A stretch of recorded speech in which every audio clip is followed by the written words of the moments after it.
What's up, guys? Welcome to Operation B, the podcast. I am your host, Jamie Thurber, and I am here to take you on a journey of deepening, of expansion, of understanding more about who you are and why you're here and how to operate in an optimal way that allows you to do what you want to do, feel how you want to feel, take care of yourself truly, and support everything that your heart desires. Hey guys, welcome back to an episode of Operation B. Today we have a very special guest with us. And if you're local to the St. Louis area, this is a face and a name you've probably seen before or heard of. And I was really excited that she agreed to come on and have a conversation with us. This is Monica Adams. How are you? Thanks for having me. Thank you for coming. I'm good today. How are you? Fantastic. Allergies are, it's crazy. I don't have allergies. And I'm like, what's in the air? Mold. I figured it out. Yes. So I've been sneezing myself. So I'm not sneezing, but I was like, what's wrong with my voice? So if I sound look like Demi Moore, that's the problem. It's the weather. Yes. That's good. Yeah. So we were talking before the show, guys, about Monica's history in broadcasting and in her career. And I was telling her, this is a very hefty bio. So I'm going to let her introduce herself as far as what it comes to her background and what she's doing now. So, yes. So 30 years in TV and radio. I started in radio for my first 12 years and did some cross-promotional work in television. So my first TV was back in 2005 with Fox 2. For about 18 years. I worked for Channel 2, and then I worked for Channel 5. And it got to a point where I looked at 30 years and thought, okay, I know how to host. I was a sports reporter. I was a news director. I worked in television. I worked in radio. What are the best of all of those that serve people more? Mm-hmm. I can go do this on my own. And when I started looking, I mean, there's an article, I think it was in Forbes magazine, that started talking about the streaming industry being a multi-billion-dollar industry. Yeah. And how, and I watched it happening of TV and radio numbers going down and how many people are consuming their information on our phones, right? Mm-hmm. Taking it in short little snippets, going off to work, coming back, watching YouTube, watching Facebook and X, et cetera, et cetera. And it was, well, then why? First of all, Jamie, why get up at 1:30 in the morning when no one's watching anymore, right? Yeah. And the numbers were going down and down and down. And it's unfortunate because I do have a deep love for the broadcasting industry. I mean, my journalism degree, that's what I love, telling stories. But you get to a point where you're like, okay, well, what's happening in this industry? And what is the new part? Let's go over here. And so I started my show about 2.5 years ago, and I wanted it to be the antithesis of what I did in news. So I wanted people to wake up and have positivity and wake up and have something that served them more. And so we've done 500 plus episodes because we're on every morning at 7 a.m. So I still want to tie in that local audience that was there for me, either letting me in their homes or, from TV or letting me in their homes from, doing morning radio. Yeah. And then taking what parts of those will serve people. So it's funny because people say, I'm surprised you lasted as long as you did and wanted to stay in the news. And I'm like, well, but as you're going through, it's all you know, you don't see this shifting pattern until you do, until it's your time. So I think people are like, you seem so happy. I am thrilled. So that is very, very real. I am thrilled with what we're doing. And when people ask me the question, do you wish you would have done it earlier? Nope, it's exactly when it was supposed to be. I love that. I love it. It's funny because that's a perfect segue to something that one of the reasons I wanted you to come on and I'm excited for this conversation is that you're very hardworking. So we have studio spaces in the same building. Before that, it was very obvious that you were hardworking because you're all over the place all the time. I see all these cool segments. And then watching you do pieces of that in person, hardworking is one of my strong suits and also sometimes my enemy. But exactly. But being committed to kindness and integrity in any trade is something that I feel like a lot of people don't maintain long term. Right. They'll have spurts of it, and then typically people get jaded or something happens, they go kind of disappear because they just can't do it anymore. Sure. And that's a big part of my conversation is constantly being aware of that to prevent that from happening to me or any of my viewers. I like to talk about ways that we can create that for ourselves. Right. And that's something I see you doing across the board, no matter how hectic something might be. You do maintain that what's of integrity to me. I've watched you do that before where you're like, wait, no, I don't think that's not for me. Well, one, And I would hope that everyone, but we know it's not true, I would hope that everyone is blessed with a great upbringing. Sure. Those that don't, I hope that they find a role model that will help lead them. I was blessed with wonderful parents. They instilled in me that my mom always said when I got into the industry, don't you ever get too big for your britches, right? She's like, I don't care if you get to be Oprah status, don't get too big for your britches. So I will never, ever forget that. Is it a very ego-driven business that I came from? Yes, I saw a lot of it in the industry. I have zero ego. I have confidence. I'm not cocky and I'm not egotistical. I don't think it serves anyone. So for those that still have it within them, I don't understand it and I never will. So every day when we end the show, it is dream big. Be whatever you want to be, but before you're anything, be kind. The greatest thing you can be in life is kind. I have great integrity. I have very high standards, but don't mistake that. I have high standards, but I have an incredible patience. And the people who are on my team see that yes, if something goes wrong, it's not, I'm going to lambast you and scream at you that you never want to come back. Instead, it's how can I teach you to be better? I just want to have people level up. And my hope in life is that when I'm no longer here, that people say all she wanted to do was help the world be better, right? I always talk about this phrase that the greatest reward in life comes from the most uncomfortable walk. Yeah, that's true. So if we're comfortable and we're just going through the paces in life and then you want to be what everybody has over here, or you're saying this person has this and I want this, then get uncomfortable. And get uncomfortable and then watch what happens. Yeah, that's been my experience as well. And sometimes people will ask me, how did you do that? And I'm like, I don't really know. I just decided that I didn't want things to be the way they were before, or I didn't want things to stay that way. And I created a world that I didn't even know was possible. Right. I also have very great parents that taught me hardworking and lots of really good core values. And so I think that does come into play. Sure. Something, too, that I think is cool for us to talk about is we both built careers in male-dominated industries, which, unless you've been there, you know it's just a little different. You have a little different struggles or things that you have to deal with differently, and you did it really well. And not only in a male-dominated industry, but also as the female name, a voice for all these sports shows, our sports games as well. And so I would like to know a little bit about coming into that, because I can only imagine 30 years ago, drastically, it's still not easy for women in those industries. But different, right? But different, It's better now. I don't know that it will ever completely be the way it is for a male sports reporter or anchor, but I will give a shout out to Mike Bush, who I did my internship with at KSTK at Channel 5 here in St. Louis. And the very first time he had me go out in the field was with Trey Wingo, who's now, I don't watch sports anymore, but he was with ESPN. I think he probably still is. He's like, go over with him to the Cardinals game, and the Cardinals game was wrapping up, and I knew I was going into the locker room. And it's funny when you hear this, and any athlete will crack up when they hear this comment. He's like, go in, just absorb everything you can from Trey, but let me stress something to you. You've got your clipboard. Don't drop your pen. Okay. You know where I'm going with that. All right. Yeah. You got a bunch of naked guys in it. Don't drop your pen. If you do, just do this. But it was, and I've said this to you off the air that, and I still don't understand to this day, why can't they get dressed? And why can't we just go into a room and because they all leave in their suits. Right. And I love that, by the way. I hope that never goes away. That's just, your first impression and your lasting impression. So when Wayne Gretzky was here, right, the greatest of all, it was that we would interview him after he was dressed in a big conference room. And I'm thinking, well, shouldn't they all be equal? Yeah. Why can't they all get dressed? Yeah. I know you're turning fast to get, the games are ending. You got to get your report on and you got to get it into the newscast. I get it, but I don't know. They could have thrown something on. Sure. But then here's the other thing. There's a lot of those guys go, oh, well, then would males be able to be in a female locker room?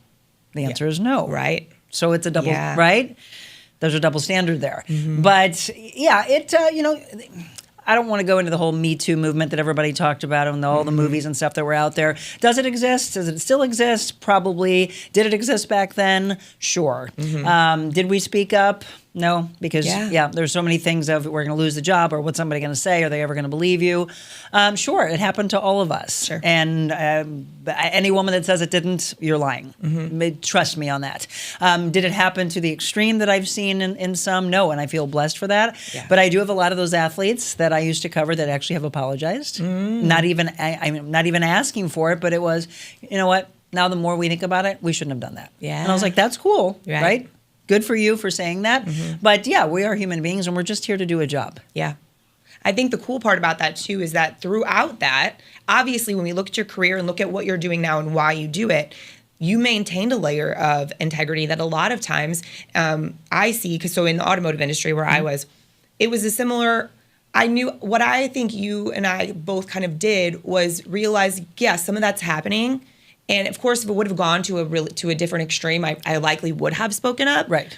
And because it didn't, the things that did occur, I just kept my head, like my eye on the prize, my head down, and did my part, and did my best to keep it as much integrity for myself. Absolutely. But to build it to where I then became a person that when I walked in the room, I was respected. Even though I was the youngest and the only girl in the room, they respected me. And I think you did the same thing. I did, and I think, the good thing is I have maintained friendships with mainly hockey players. I love the sport still to this day, and I look back at covering hockey and baseball and football, and it was those St. Louis Blues players back in the late 90s, early 2000s that I'm still friends with to this day. And they come back and they look at it as, there's some of them that I don't have respect for because I know the way they would treat some of the female reporters. But then there's others that have come back and said, you know what? You were here to do a job, and we probably made it so much harder for you, right? We're hitting on you, we're doing this, we're doing that. Yes, but it is the awareness. So if we could get it out there of everyone just has a job to do, right? And I know there's going to be people that feel like, well, you don't belong in the industry. There's still that mindset. Yep. It's not as bad, though, Jamie, as it was 30 years ago. Now it's much more, okay. I mean, I was blessed to do color commentating for high school football in my very first job. And it was teaching me. I didn't want to do play-by-play. Boy, mad props for those who do play-by-play. Yeah. That I never wanted to do. But color commentating was cool. And then being able to cover sports. And then even, let's take sports aside, getting into the news industry alone was much more male-dominated. Right. And you had the old boys club that long time ago didn't feel like women belonged behind the desk, anchoring, etc. That has changed, and I'm glad for that, and for the better. I think it's much smaller percentage now of people that would say that women don't belong in this business or that business. That's good. Well, and that leads me to another thing, too, is I think there was a lot of stereotypes, and I think to an extent there still is, but a lot of people auto-judge women in certain jobs, in certain positions, and they assume certain things about them. And I feel like the more I've gotten to know you, I've realized that I feel like, correct me if I'm wrong, that even if people were making those judgments or those assessments about you, it didn't even faze you. You knew who you were and you stayed in that. Well, and that has evolved though, right? So when I got into one of the other parts of our brand, which is my personal training and life coaching, I've been a life coach for 20 years before it became a cool thing, right? And everybody's jumping on. When you really deeply care about someone, as a trainer, you don't train them from the physical side of it, the aesthetic side of it. You dig deep into where are the problems? What is, I go through timeline therapy. You might be 30 years old, but you're stuck as a 5-year-old from abuse. You might be 50 years old, but you started doing comfort eating to go through the problems that you're dealing with, right? Yeah. So that's someone deeply caring, and you're asking these questions, and you're paying attention to them. So I teach. Was I always this way? No, I think a lot of people who follow me here in town know I have this medical story about having this massive blood clot when I was 19. It drastically changed my life. And from 19 years on, I every day know that the blessings I have with having breath in my lungs is something I will never take for granted because our lives can be gone just like that. So for me, why waste time being weighed down by what others are thinking? What they think about you is none of your business. Sure. And you will be in such a great place when you start to realize when you walk away from the table, if they're talking about you, don't ever go back to that table. Right. That's a really powerful thing to think about. Yeah. And those friends that you think are great friends that all of a sudden ghost you, they walk away from you haven't seen them in years, they don't really care about what you're doing. Why would you want them in your life? All these things have helped me personally and professionally. So if someone else wants to be jealous or judge, I don't have any time for them. Yeah. There's no need for it. That's beautiful. And again, like you said, I'm glad you talked about it this way, because I feel like a lot of people will come in 20 years or 30 years into an experience and say it like it's, oh yeah, everybody just does that. It's so easy. No, it comes with the territory. You build that resistance. You build that belief the more you move forward. And then there's those moments where you're like, wait a minute. No, I'm not going to let that throw me off course, because that's not my, like you said, it's not my business what they are worried about.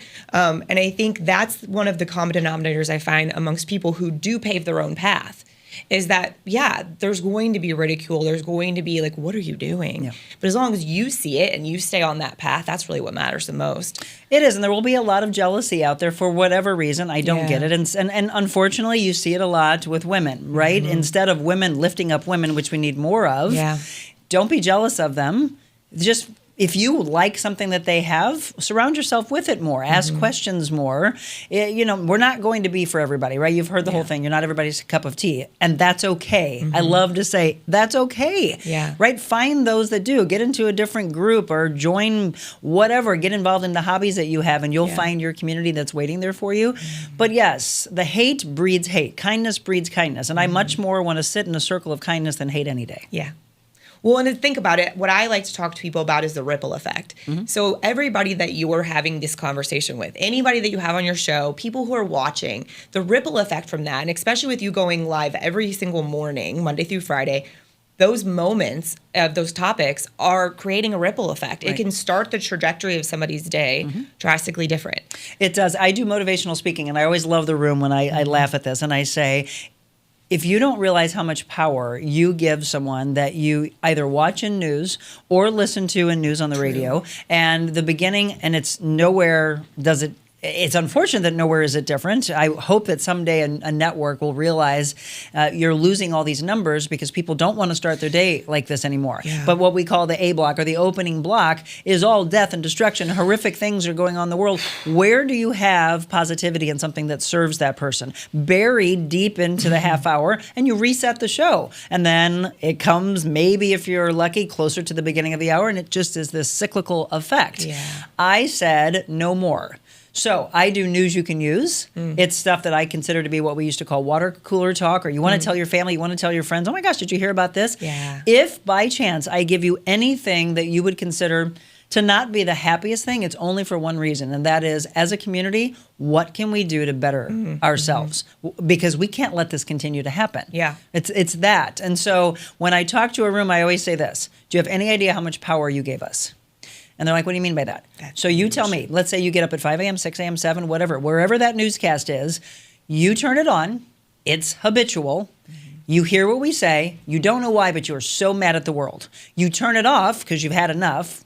It's habitual. If you have a husband, a wife, kids, dogs, you start yelling at them. You don't know why. You trip over a dog toy and you're ticked off at the dog, but it would be easier if you didn't start your day that way, right? You get in the car, something said on the radio by someone that you're listening to, you don't like what they say. You look up at a billboard, you don't like what it says. Somebody swerves in front of you, you don't like that. You get to work, you're mad at your boss, you're mad at your coworkers. Do you get all this? What's happening? You come back home. Do you hear my breathing? It's exhausting. Yeah. And you do it day after day after day until you don't. Yeah. And I will not feed that into people's souls any longer. So I do the exact opposite. So that when you're done with watching my show in the morning, I hope that you are ready to attack the day and maybe be the person that sets the pace of how everybody else, they're like, why is Jamie so happy? Well, I started my day with Monica, and oh my gosh, she gave me hope and inspiration and light. Yeah. It is a really powerful thing that you give someone that you watch or listen to. That's a great key to think about, is I think a lot of people don't take the weight of what you choose to consume is huge. It is. It's very, very big. So I remember when I first started my business, I was used to going into work every day, right? I knew what I needed to do there. I went there at a certain time. And then you're in this spot of, oh, nobody's holding me to this but me. And it was in creating those habits of, wait, I noticed, because I started writing every day. And then I noticed that sometimes my writing would be influenced by something that I had watched or read that morning. So then the habit had to change to where I don't consume anything besides sometimes like meditation music before I wrote. So then those words were coming straight out of my head and not influenced by someone else. But that's how I was able to create the habits and structure to do what I've done this whole time. And I'm assuming at some of those habits that you have when you no longer had to be at the station at 1:30 in the morning. Thank God for you. Like that's probably like 6 a.m. is not a big deal to you at all. No, we're like, eating dinner at 9 o'clock. Right. So when you left what I guess you would call your corporate world, which I'm sure was also chaotic, running all around, were those the kind of things, or what were the key points that you feel like kept you on track and from like kind of losing that structure that's necessary to make this work? On track and grounded. Right, forever grounded. So it started many, many years ago, and it is a daily practice that I get up in the morning. Now I've actually leveled up, with 2025 in January, it's always every January. So it's not a whole New Year's resolution. It is what you do. How can you level it up more? So it's prayer or meditation, intention in the morning. I hit my knees now. I didn't used to. And I don't know why. And everyone's like, so why? I don't know. It's like I was called to, instead of laying in bed and saying my prayer, I get up and then I look at the sunshine and it's just like I take a deep breath in. So and I'm not ever pushing faith on anyone, but prayer, meditation, intention, do one of those in the morning. Yeah. Then if you want to consume something positive, watching or listening, do it. But my whole thing when I do these speaking engagements, I say, can you give me 5 words every single day? And they're like, well, yeah, that's easy. I'm like, okay, but start doing it. So what are the 5 words? I'm going to give you 3 of them. So I am huge on journaling. My whole mantra when I left the broadcasting side was, I know my value. And the offer that was given to me was a gut punch. Yeah. And I, right away though, but it was beautiful, right? Because people are like, oh, but I miss watching. I'm like, well, watch now, you can still watch me. Yes, but now you can watch better. But it was like all over everything I felt was know your value, Monica, know your value. And it became my mantra. And it's all over everything that we do, that I knew my value. And if I had accepted that, what kind of message would I be putting out there to the people that I help along if I had accepted a 1% increase in, which is what I was being offered, which was very unfortunate for how hard I was working. And I knew that. And there was others being offered like a crazy amount. I'm like, they're just phoning it in. This doesn't make any sense, right? But it's the way the industry went. And it was a blessing, even though at the time you feel like, huh? Yeah. And then I was like, this is the greatest blessing of my life. Okay, so I'm going to journal and journal and journal like crazy. So in the morning, I ask people to give me a word of the day. I know it's become a thing to do a word of the year. I'm much more in the present moment because we're not promised tomorrow or next year.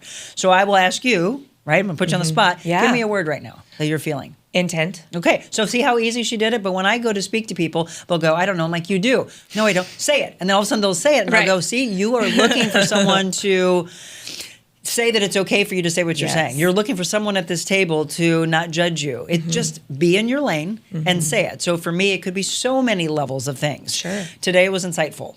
Okay, so I write insightful down, and then I ask everybody to draw a triangle. I'm all about the triangle of life theory. Okay. So my theory is that 33 1/3%, if it's given to mental, physical, spiritual, you make up 100% balanced.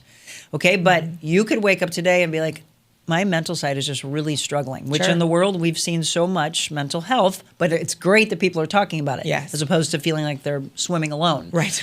So if it's your mental side, you're going to put mental on the top of your triangle. And then what's next? Is it your spirit, your soul feels a little hurt?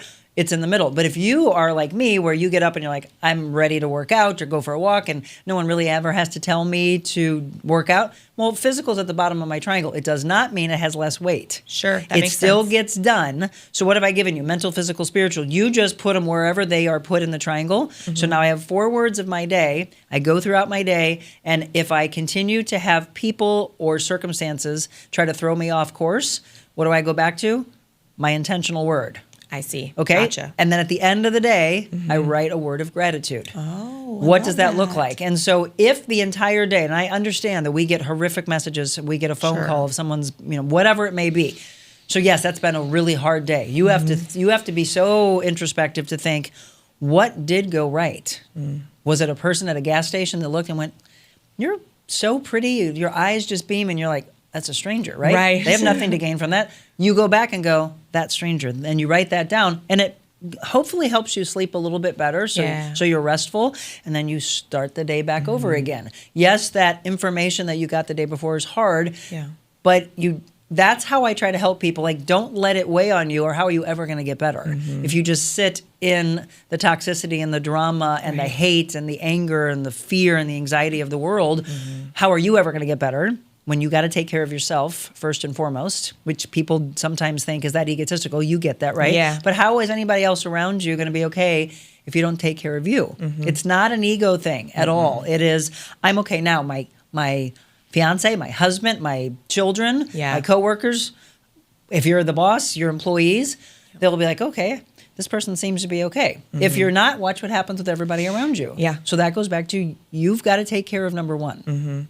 And then take care of everybody else. And you know what I love about that is that it ties in very much to everything I've always trying to talk about on the show, and showing different examples and different ways to approach it, because everybody has their own way. And I love that because it makes it very easy, but that's also very customizable to whoever it is. Okay, so talking about being grounded. Yes. That is such a great practice ties into one of the big pieces of the puzzle of Operation B. So when I came back from taking a break for health purposes, and had to step back and really readjust the way I was approaching everything, because I was more focused on everybody else than myself, because it was easier. Because when my health stuff was, I had no answers. It was frustrating. Sure. So it was easier for me to look outward and focus on the doing. And so that became the topic of conversation. There was still the conversation of mindset, lots of journaling, lots of that, but it deepened in a really cool way. So when I came back to doing the show again, I wanted to change the name so that it embodied that more. And so when we're talking about things I always ask a guest, especially because anybody I bring on, there's a layer to them that's very productive, and their wellness is very important to them, and it's obvious. So those you answered before I even could ask you, because that is a beautiful way of showing how do you maintain that, and then being able to provide that as something that's easily repeated is really, really nice, because a lot of times, again, people will do it for a couple of days. But at that, there's no, I messed up, I can't start again. It's like, no, you didn't mess up. Well, and the whole thing about people, if I was a day of the week, I'd hate to be Monday. Right. Okay? Sure. There's so much pressure on a Monday.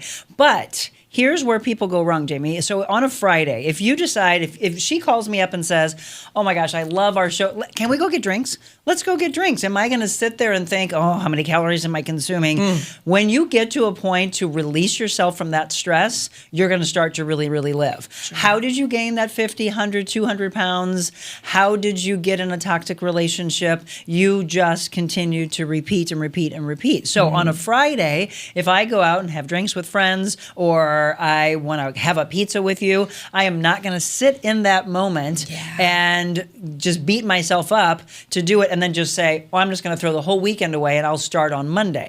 That's where people go wrong. So it is, so what? You want to eat a pizza? Eat a pizza. Right. Don't eat a pizza every single day. Sure. That's where the problem lies, right? So on Saturday, do I clean things up? Sunday, right? So do I drink more water? Do I start my day and my soul with something positive? Yes. Do I want to be a leader and help other people? Do I want to be kind and just have everybody follow that? Do better. It is a choice. And I know people are going to watch and go, it's not that easy. I didn't say it was easy. I know. I said it's a choice. Don't mistake that. It is not easy. How have I maintained being healthy my whole life? I chose it.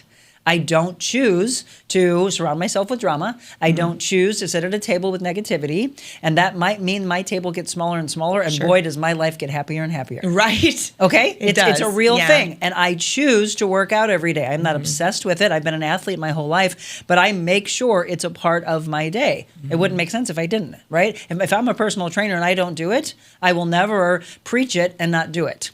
Walk the walk, talk the talk, right? It's important. We were talking about that this morning. I remember years ago I was in Arizona at do you know who Dan Clark is? He played, he was an All-American in football, and then he was a coach, and then he became a speaker. And I remember Tony knowing him. I was going to these events for a while there that had a lot of like the entrepreneur guys as the speakers. And then I had Dan Clark, and I'm telling him about it, and he'd always just kind of like, okay. And then he goes, wait a minute, Dan Clark. And he looks, and he was so excited for me to hear him speak. And it was incredible. So in that, this is not part of what I was going to tell you, but I'm going to tell you the whole story now because it's really good. So in those kinds of settings, what I would notice is these guys would only show up for their time to speak. If it's a whole day of panelists, like they would only show up for their time. Dan, who had been doing this for 30 years and actually was at a layer that some of them couldn't even dream to reach, sat in that room the whole day. And so when he spoke, he was the last to speak. And when he spoke, he brought in pieces of every single guy who spoke that day's stories. But one of the main things that he talked about that I loved the most is like, you have to stop practicing what you preach and only preach what you practice. And when he said that, I still get goosebumps when I think about it, because it was so impactful. Because there's a lot of pressure we can put on ourselves of going, oh God, am I doing what I said I was going to do?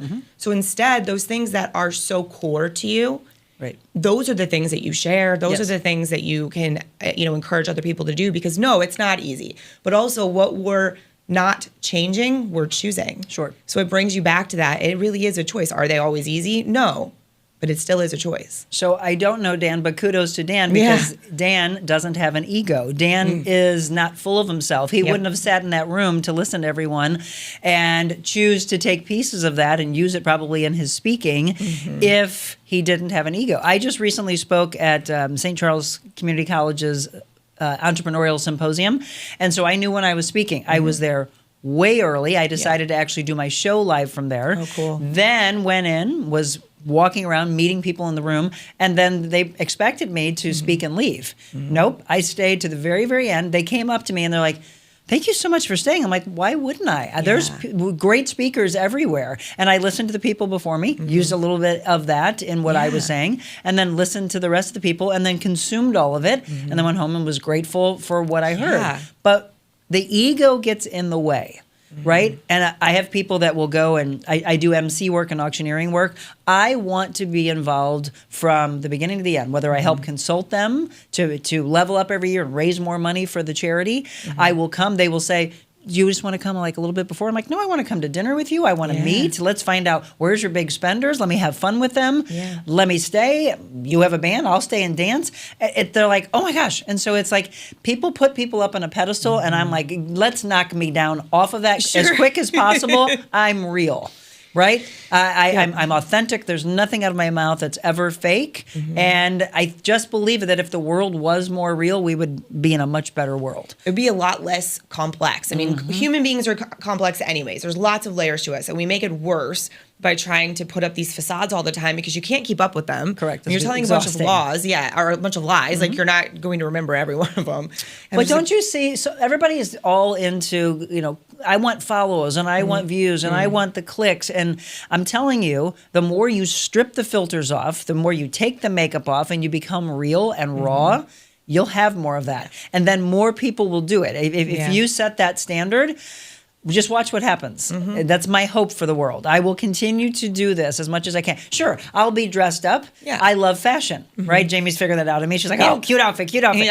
I've always been known for my fashion that comes from my mother. She was a seamstress, and so I grew up in a wonderful shadow of watching my mom, right? And so it's always been my thing. She always was like, first impressions are everything, right? Or when you go to the grocery store, people are like, Monica, we're just going to the grocery store. I don't know. We might run into someone who could be a future boss, or I might be interested in having them now join my team. Or way back when it used to be my mom going, you never know, you might meet a guy that you're going to date. And I was like, okay, let me not look disheveled, right? Let me look good. So there's so many things that I try to teach people. It's just those small things. Consume them in small parts, and then use what works for you. Don't try to do it all and change. That's where people get overwhelmed.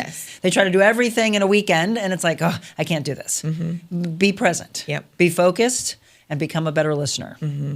Yeah, it really is. And to yourself, too. That's the other piece. I feel like people will try to eat the whole elephant in one bite and then be completely overwhelmed, and then they don't do any of it. And then they secretly feel really guilty about that, so they don't tell anyone, and they hide back into this corner, and it becomes this cycle. And to where instead, I always tell people, if you want to adjust things, pick one or two things. Do that one or two things for 2 weeks minimum, and then let's talk about adding a third. Yeah, so what do you tell people as far as a habit being formed? How long does it take?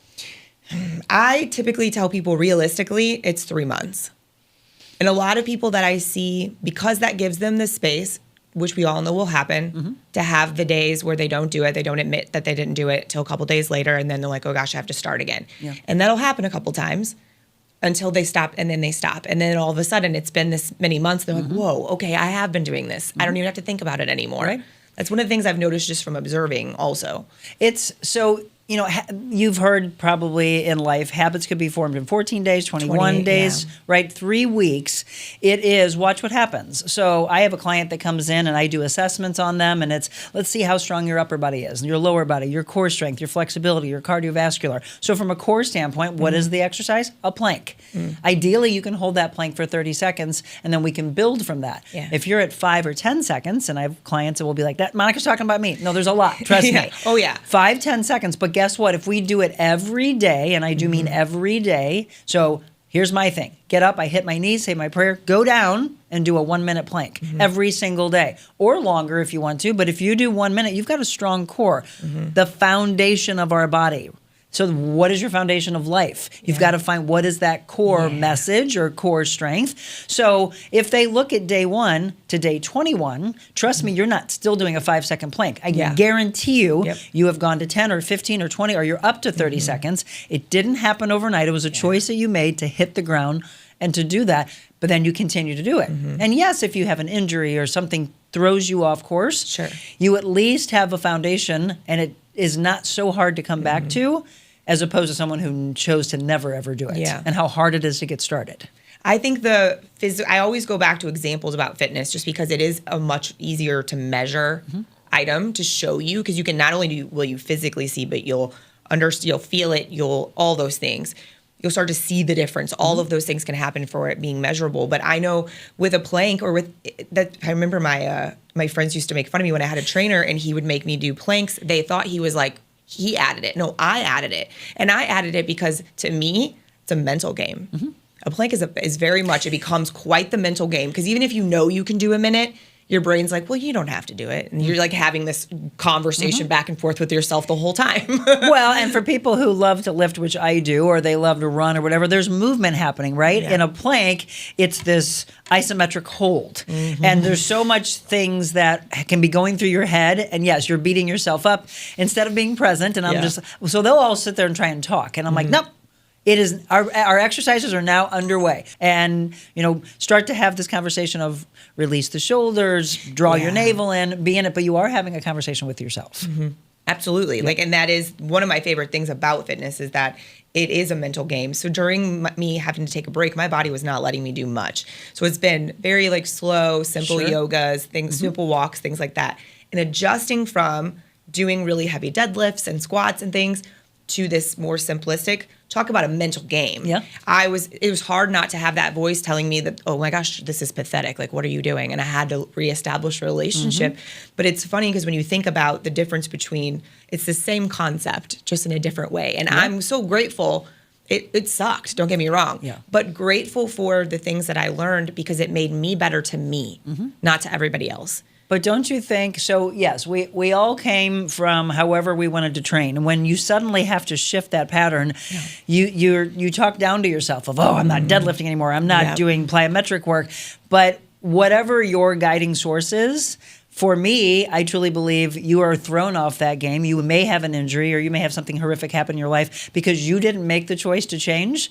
So he or something is going to make it happen. But then you come back and realize that Pilates isn't easy and yoga is not easy. Even though, and I always love the story, I'm not going to say who he is. He'll know who he is. There is a professional athlete that I used to cover, and we had him come into a Pilates class. Now, all these women have been doing it forever, right? Pilates is not easy. No, it's very hard. Right? So it comes from a dance background. Dance is not easy. And so we're all in there, and here he is, this professional athlete, Hall of Famer, and he gets on the reformer, and and his legs are shaking like crazy, and he's looking at all the women, he's like, what is wrong with me? And I'm like, see, never again say that what you do on the field is so much harder than this. And he's like, mad respect from that point forward. But I also think it's when you started to see professional athletes get involved in core training, flexibility training, dance, so many levels of things, what they realized, and I love the coaches that have them do that, you have to be well-rounded in life and in your physical side. Especially in the agility movements. I know, so Tony can still to this day, he's 260 pounds, pure muscle, and he can bring his leg all the way up here. Because we're laying in bed next to each other, his foot can be next to my head. And I'm like, what are you doing? But he will tell you he could be stronger a guy 3 times his size that lifts every day because of his level of flexibility. And I watch him do it. And I know, because when I was lifting, we weren't talking about that very much. And then that's when I started the flexibility training as well. And so even in these times where I couldn't do much, I could stretch. It's important because if you only do one particular way of training, watch the injuries that start to take place. Sure. So as you are getting older, you've got to incorporate. Well, at the same time, though, let's say the same thing. If you've always only done cardio or yoga, etc., you do have to pick up a weight. Weight-bearing exercises, especially for ladies, it's important for osteoporosis, osteopenia. It's all to help your bones from not being brittle. Women, though, never wanted to pick up a weight forever ago because they thought they were going to look like a man. I'm like, you don't have unless you're going to take a bunch of testosterone and steroids, you're not going to be all bulky. So you do need a combination of all of it. And the body, we go back to the balance thing, the body will feel so much better when you are doing cardio work, resistance training, body weight resistance, lifting weights, flexibility, cardio, Pilates, whatever it may be. But what I would say is if you're going to hire a trainer, never let a trainer force something on you. Find what you love and then you'll stick to it. No, I will never have you do something that you're agree. like, I really hate this. Yes. Okay, well, gosh, there's so much to do in life. I don't need you to do that. Let's find something else. Yeah, I agree with that. And I think it's the same thing really with a coach in any aspect, is that if somebody tells you this is the only way that you can create whatever the thing is you're asking for, that's not the guy. No, hire somebody else. There's so many ways. I remember when I first started and was teaching people how to plan. That was teaching people how to organize things. And they would ask, well, what's the planner that you suggest? And I'm like, well, I have my favorite, and but I'm not going to tell you which one is for you. I can give you some suggestions. It's different for everyone. So I would make like mock schedules for them. Let's look at this for a week and see how you feel and adjust and accordingly. And I remember a lot of coaches telling me, if you would just pick one way, then you could make a whole lot more money. And I'm, well, that's not my point. Like, sure, I want to pay my bills, and that doesn't feel right to me. So I refuse to ever just pick the one way, because everybody's so drastically different. Absolutely. And then that's a true testament to life of when I became a trainer. Well, actually, even before, I remember my mentor, God rest his soul, when he decided to say, I want you to become a trainer. And I'm like, I wasn't even thinking about that. I was an athlete, but I was working out after my blood clot, right? I was in the gym like crazy. That was where I went, and I didn't know it at the time, but that was where I went to take care of my mental health, right? I was taken away from my sport. I was taken away kind of from what I was studying. I was never going into broadcasting. I was going into medicine. But I had to be monitored in St. Louis for 2 years, and I took all my electives to transfer back, and I took a broadcasting class for the heck of it. Here we are all these years later, but I use all my sports medicine in my training. That's one part of me. The caring part is what really, I think, sets me aside as the trainer that I am. But it was, at the time, people coming up to me, girls really coming up to me going, oh, hey, can you put me on a plan? And I was like, I'm not a trainer, right? I was 22, 23 years old. And he would hear me say that, and he's like, you have no idea that what you're saying is so spot on. I want you to become a trainer. And I said, well, I don't know that I want to. And he goes, I want you to, because you'll be such a good trainer. But what I was saying was, just because of what's working for me doesn't mean it's going to work for you. I don't know your medical background. I don't know any injuries you have. I don't know any contraindications for medicine you might be taking. All these things that I was saying very young, had no idea at the time that it was so spot on. And then he did talk me into it, and I'm glad. And so from 99 on, I have been a trainer or involved in wellness, working with corporations and doctors and medical field, and I feel ridiculously blessed for it. I actually don't know that I'll ever not be a trainer. I don't know if it'll always be 100% of who I am, but I love having it as a part of me because I just love to teach and lead and help. I mean, being able to know that someone comes in as this wounded soul and you help them become what they are destined to become, it just gives me chills every day. You get it. Yeah, I do. It's beautiful. I have a client right now who he just bought basically an entire city block, and where he's in Wyoming, and I'm helping him get a new system in place, and I'm meeting all of these people from these companies that are used to doing really salesy pitches, you know, for a management system. And I'm handling all of those conversations because he's busy. Like, he needs to not deal with that. I'll deal with it. And they're so confused. And then when I explain my part in the relationship, he and I met before his company actually started. It was an idea. And I've been with him the whole time since. And I explained it to some of these trainers who talk to shops every day. And it's just so funny to watch their faces. And I said to one of the guys, he's like, that's got to be so rewarding. I was like, yeah, it is. That's why I'm willing to have all these weird sales calls with all of you, because he doesn't need to, and it is rewarding. I want him to be successful, and if I can help, then I will. And it kind of leads me to this piece of, you have a lot of hats that you wear, right? And we've only talked about a couple of them. Yep.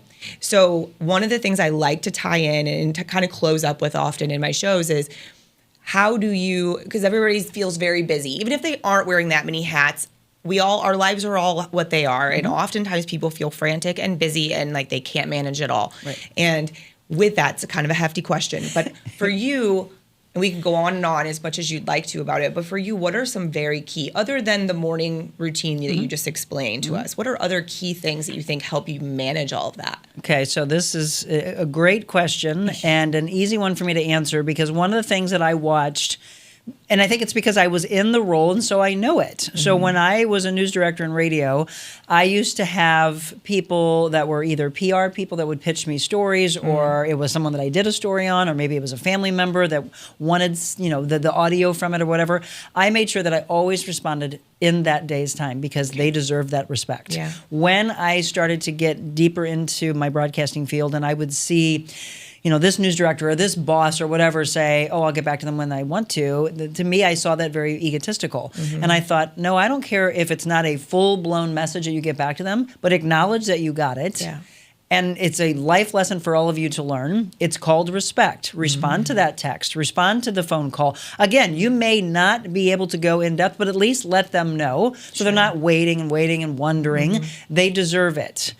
Somehow, somebody, some way, if there's other people on your team, then have them return it. Sure. But respect goes a long, long way, and I will never lose that because it's important. Yeah. That's a big part of who I am. Yes, I am very busy. So to run it all through my brand, I was told I was a brand 10 years ago. It didn't make sense to me. It wasn't my time. Yeah. When it was my time, it all of a sudden gave me chills from head to toe of, you are your own brand. So you're a personal trainer. I was a director of wellness, life coach.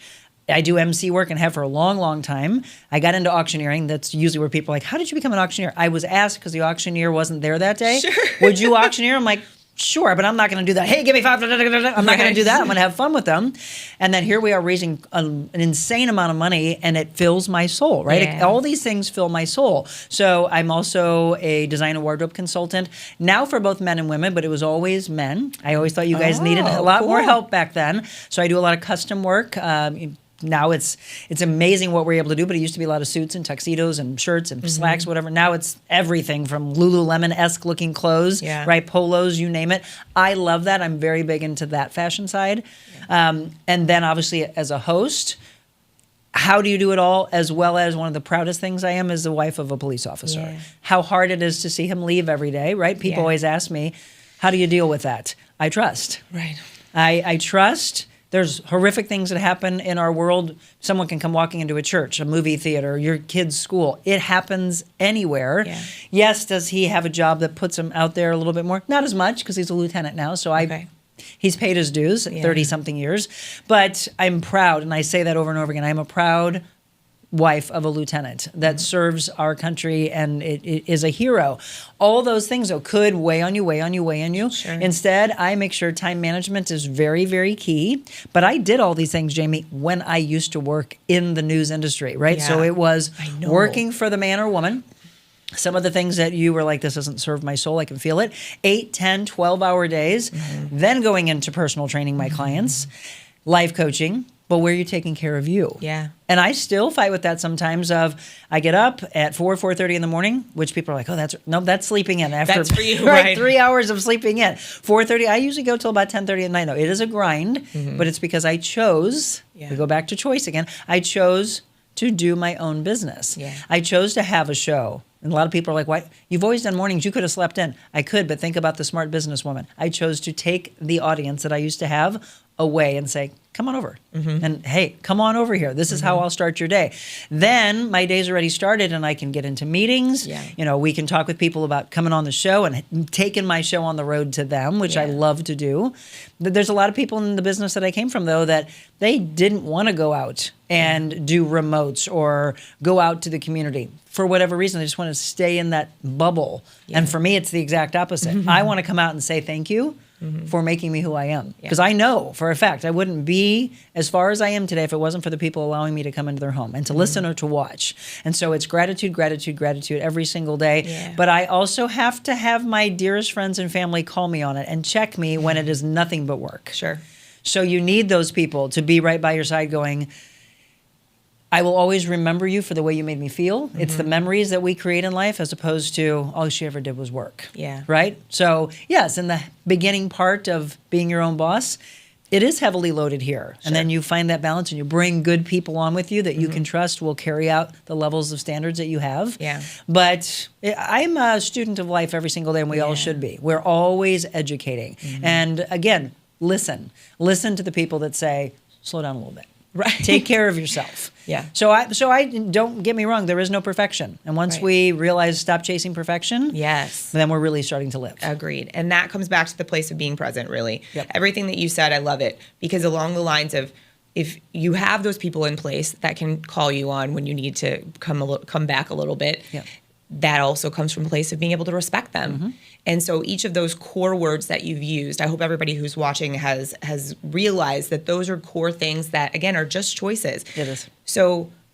And humble. Yeah. Be humble and be kind. Yeah. There's something that you talked about a lot, and I meant to actually tie this in earlier, but it's something that Tony and I discuss often about the difference between being a professional and somebody who thinks they deserve accolades because of what they did in their career.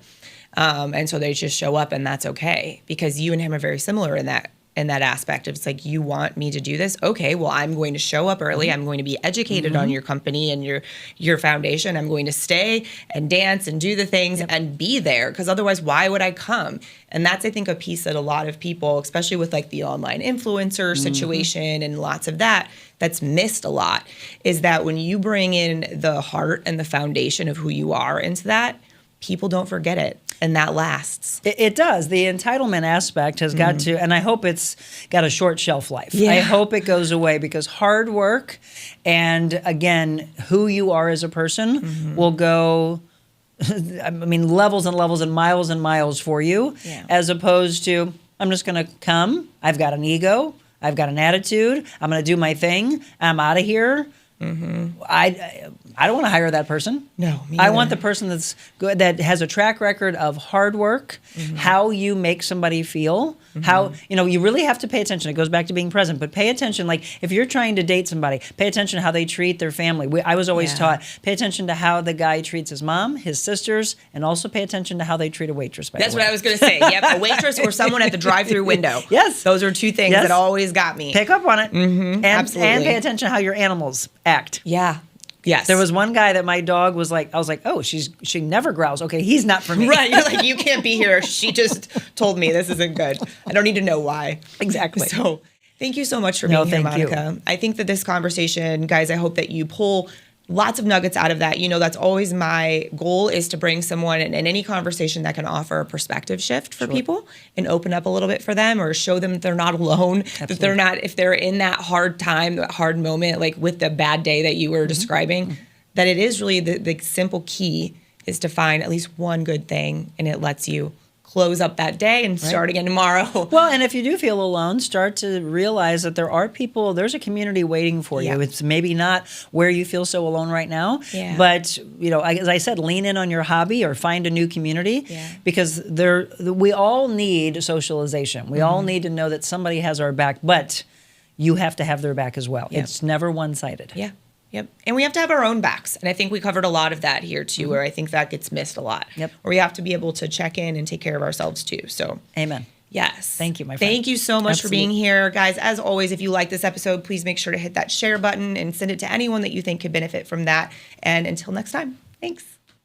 Thank you for listening to Operation B, the podcast. To support this message and to support the show, please make sure that you like, follow, and share the podcast wherever you enjoy listening. And be sure to leave us a review on iTunes. Thank you for being here, and see you next time.